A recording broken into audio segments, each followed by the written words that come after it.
Kepler's laws.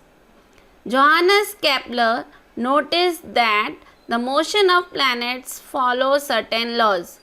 He stated 3 laws describing the planetary motion. We all know that the planets move around the sun in elliptical orbit.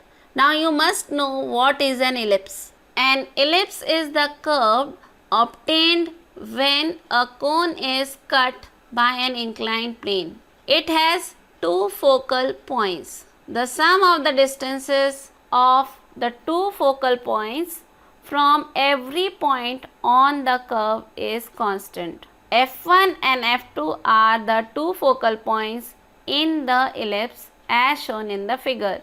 So according to definition, if A, B, C are the 3 points on the ellipse, then AF1 plus AF2 is equals to BF1 plus BF2, which is equals to CF1 plus CF2. The place where the planet is closest to the sun is called perihelion. When the planet is farthest away from the sun, it is aphelion. Helios is a Greek word which means sun. Peri means near and apo means away from. Now let us understand the axis in an ellipse. The major axis is the longest diameter and the minor axis is the shortest diameter. The semi-major axis is 1/2 of the major axis, which means the radius. Half of the minor axis is semi-minor axis. Kepler's first law. He describes the orbit of a planet is an ellipse with the sun at one of the foci. Means out of F1 or F2, any one focus will be nearby to the planet, which means out of the 2 foci F1 and F2, the sun will be at one of the focus. Thus, the place where the planet is closest to the sun is perihelion and the opposite place is aphelion. Kepler's second law. The line joining the planet and the sun sweeps equal areas in equal interval of time. Suppose AB and CD are distances covered by the planet in equal time. This means AB and CD are distances covered by the planet in equal time. That is, after equal intervals of time, the position of the planet starting from A and C are shown by B and D respectively. The straight lines AS and CS sweep equal area in equal interval of time. That is, area ASB and CSD are equal. Here S is the position of the sun. Kepler's third law. The square of its period of revolution around the sun is directly proportional to the cube of the mean distance of a planet from the sun, or the square of the sidereal period of the planets are proportional to the cube of their semi-major axis. That means the sidereal period of a planet or orbit, it is the time that the planet takes to complete one orbit around the sun. If r is the average distance of the planet from the sun and t is its period of revolution, then t square is directly proportional to r cube. That means t square upon r cube is equals to a constant k. Kepler obtained these laws simply from the study of the position of planets obtained by regular observations. He had no explanation as to why planets obey these laws. Introduction to scientist. Johannes Kepler, the period between 1571 to 1630. He was a German astronomer and mathematician. He started working as a helper to the famous astronomer Tycho Brahe in Prague in 1600. After the sudden death of Bray in 1601, Kepler was appointed as the royal mathematician in his place. Kepler used the observations of planetary motions made by Bray to discover the laws of planetary motion. He wrote several books. His work was later used by Newton in postulating his law of gravitation. Newton's universal law of gravitation.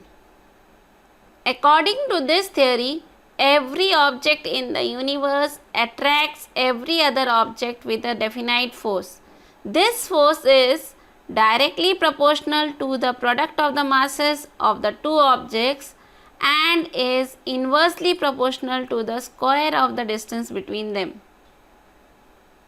Example, if m1 and m2 are masses of two objects and r is the distance between them, then force between them is F is directly proportional to m1 into m2 upon r square, or when we remove the proportionality sign, F is equals to G into m1 into m2 upon r square.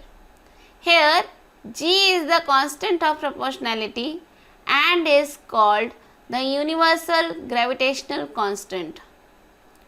The gravitational constant G, if we derive from the above formula, we get G is equals to F into r square upon m1 into m2. If we try to remove the SI unit of G, we get for F Newton, for radius meter square, for m1 and m2 kg square.